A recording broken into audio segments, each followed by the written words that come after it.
Little Wildflower, this is your favorite, huh? What? Love this thing.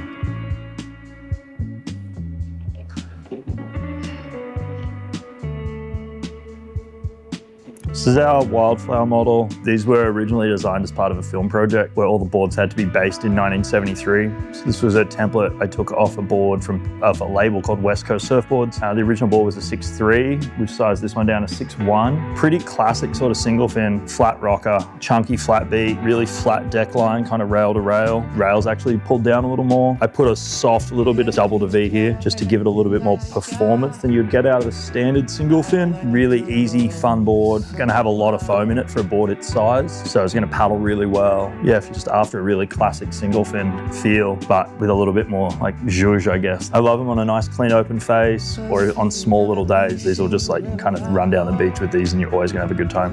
Mid-length single fin, I kind of find a funny term because essentially all single fins should be a little bit longer, I think. This is sort of the bottom end of about the sizing I'd ever do these. These are like, for me, are just like a fun little skateboard almost. You just wrap it under your arm and just, they'll bounce around and super playful. Single fins, as opposed to a normal, like a twin fin or a thrust or a quad setup where you're actually generating a lot more wave speed. Single fins surf the wave speed more themselves. You know, you can push them a little bit, but I often find the harder you push, they push back and fight you in a way. So you kind of got to surf with the wave. But the beauty of single fins is they'll sort of smooth your surfing out. They'll tell you when you're doing the wrong thing or looking for too much. Similar, these are a bit of a wider outline, narrow enough tail so your foot's just planted squarely over the fin.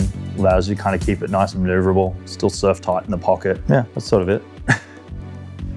そんなに長さがあるわけでもないのにボリュームはあってしっかりこの厚さまずなんか見た目もかっけえなみたいなそのシングルフィンクラシックな感じでこんぐらいのサイズでそのシングルフィンとか乗ってる人今少ないと思うんですけどそこにまず惚れて浮かされる感じもあるけどマニューバーもしようと思えばできるっていうか長すぎないっていうのが僕は好きな感じのファンボードって感じですかね。シングルフィンっていうのでまったりと波にパワーを委ねたい時とかにチョイスするですかね。あとはちょっとツインフィン乗りすぎだな最近っていう時とかこれで脳みそまた切り替えるっていうかツインの方が全然多いですね。8割ぐらいはツインですかね。一回も乗ったことない人だったら最初は多分動かすのとか難しいと思うんですけどおりゃって感じでは動かないんですけどしっかり体重を乗せて大事に乗り込んであげると傾いてきて動かせるようになるんじゃないかなっていうそれがまたハマると面白いのがシングルフィンじゃないですかね。同じスラスターとかずっと乗ってる人がシングルに変えるとか乗り換えるとやっぱりいざスラスター戻した時にもラインが大きくなったりとかあると思うんで動きが柔軟になるっていうのは間違いないと思うんですね。 Soft,